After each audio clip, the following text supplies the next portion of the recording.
যে আমাদের মাদ্রাসার ছাত্রদেরকে আজকে নামাজের প্রশিক্ষণ দেওয়া হচ্ছে, তো সবাই বৈঠকটা কেমন এটা দেখানোর চেষ্টা করছি।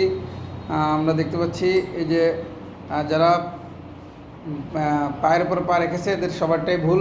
এই যে একটা সঠিক দেখতে পাচ্ছি যে ডান পাটাকে উঁচু করে বাম পায়ের উপরে বসছে, অর্থাৎ সাদের বসাটা ঠিক আছে, বাকিদের বসা ঠিক করো। তো এই যে তোমার পাটা ভুল, তোমার পা ঠিক করো, ডান পা খাড়া করে বাম পার উপর বসো, তোমার বসা হয় নাই, ঠিক করো, পা ঠিক করো, পা ঠিক করো। হ্যাঁ, তোমার পা ঠিক আছে, সাইমের পা ঠিক আছে, সাইমের পা ঠিক আছে, মিজানের পা ঠিক আছে, ইমাম সাহেবের পা ঠিক আছে। ডান পা খাড়া করে বাম পায়ের উপর বসবা, ওই ইয়ার বসাটা ঠিক করে দেবে। আবিদের বসা হয় নাই, আবিদ বসা ঠিক করো। তারপরে তোমার বসা হয় নাই, তুমি ঠিক করে বসো। হ্যাঁ, ডান পা খাড়া করে বাম পার পর বসবা, তোমারটা হয়েছে, তোমারটা হয়েছে, তোমাদেরটা হয়েছে।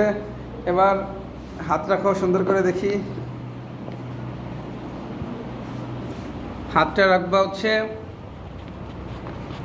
এই হাঁটু বরাবর, এই হাঁটু বরাবর রাখবা। হ্যাঁ, আর আঙ্গুলগুলো একদম ফাঁকা করে রাখবা না, চেপেও ধরবা না, স্বাভাবিকভাবে রাখবা, ঠিক আছে, নর্মালি রাখবা, ঠিক আছে। এটা এটা এভাবে বাইরে চলে আসবে না, এটা এভাবে বরাবর থাকবে, সমান সমান থাকবে। আর এটা অনেক ফাঁকা থাকবে না, স্বাভাবিকভাবে থাকবে। হ্যাঁ, হাত রাখা ঠিক আছে। তুমি হাতগুলো চাইপে ধরে রাখছো কি জন্য? চাইপে ধরার কোনো প্রয়োজন নাই, নর্মালি রাখো। ঠিক আছে, তারপরে হ্যাঁ বাকি কাজ করো।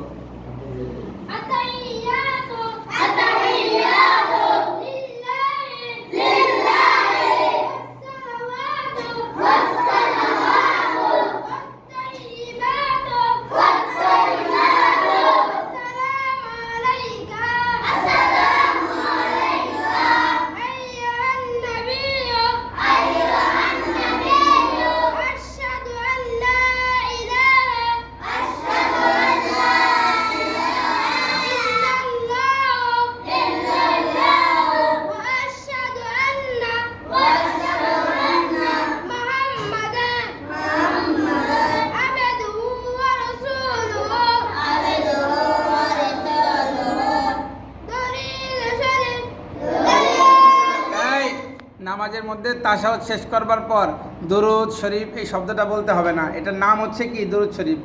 এটার নাম কি? দুরূদ শরীফ। কিন্তু এই শব্দটা নামাজের মধ্যে বলতে হবে না। আশহাদু আল্লা ইলাহা ইল্লাল্লাহু ওয়া আশহাদু আন্না মুহাম্মাদান আবদুহু ওয়া রাসূলুহু, এরপরে আল্লাহুম্মা সাল্লি আলা মুহাম্মাদি ওয়া আলা আলি মুহাম্মাদ। হ্যাঁ, এই দুরূদ শরীফ, দোয়া মাসুরা, তাশাহুদ এগুলো নামাজের মধ্যে বলতে হবে না। এগুলো হচ্ছে এটার দোয়া, এই দোয়ার নাম। হ্যাঁ, বলো।